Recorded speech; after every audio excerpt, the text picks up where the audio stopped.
One, two, three. Chapter 85 Narcissus. Yeah, I think I said that right. Narcissus was a thespian, the son of the blue nymph Leurope, whom the river god Cephissus, had once encircled with the windings of his streams and ravished. The seer Tiresias Tiresias told Leurope, the first person ever to consult him, Narcissus will live to a ripe age, provided that he never knows himself. Anyone might excusably have fallen in love with Narcissus even as a child, and when he reached the age of 16, his path was strewn with heartlessly rejected lovers of both sexes, for he had a stubborn pride in his own beauty. B. Among these lovers was the nymph Echo, who could no longer use her voice except in foolish repetition of another's shout, a punishment for having kept Hera entertained with long stories while Zeus's concubines, the mountain nymphs, evaded her jealous eye and made good their escape. One day, when Narcissus went out to net stags, Echo stealthily followed him through the pathless forest, longing to address him but unable to speak first. At last, Narcissus, finding that he had strayed from his companions, shouted, "Is anyone here?" "Here," Echo answered, which surprised Narcissus, since no one was in sight. "Come, come, why do you avoid me? Why do you avoid me? Let us come together here." "Let us come together here," repeated Echo, and joyfully rushed from her hiding place to embrace Narcissus. Yet he shook her off roughly and ran away. "I will die before you ever lie with me," he cried.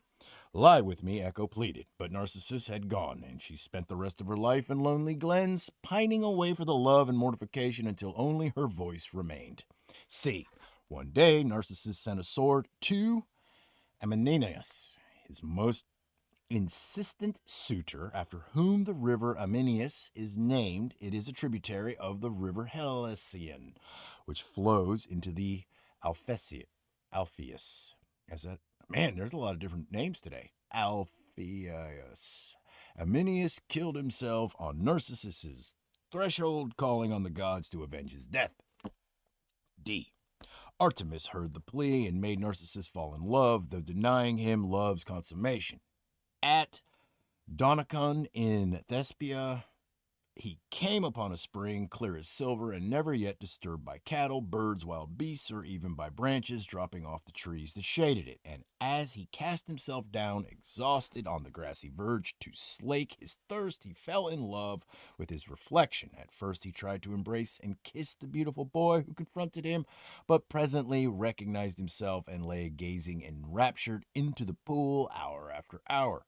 How could he endure both to possess and yet not to possess? Grief was destroying him, yet he rejoiced in his torments, knowing at least that his own self would remain true to him, whatever happened.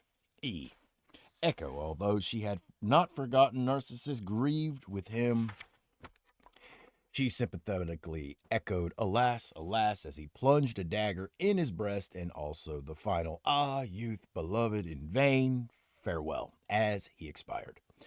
His blood soaked the earth, and up sprang the white narcissus flower, which, with its red corollary, is that right?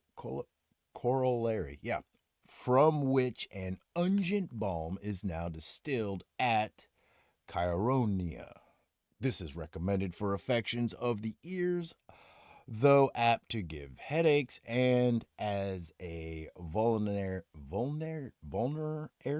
and for the cure of frostbite. Footers 1. Where am I at? There.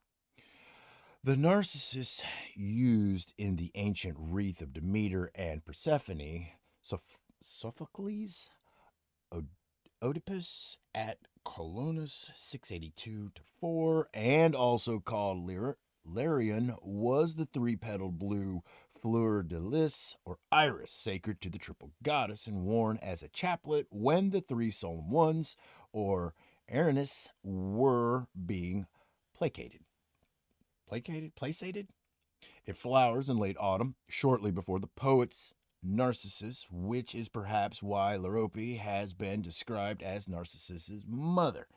This fanciful moral tale, incidentally accounting for the medicinal properties of Narcissus oil, as well a well-known narcotic, as the first syllable of Narcissus implies, may be deduced from an icon which showed the despairing Alcmaeon,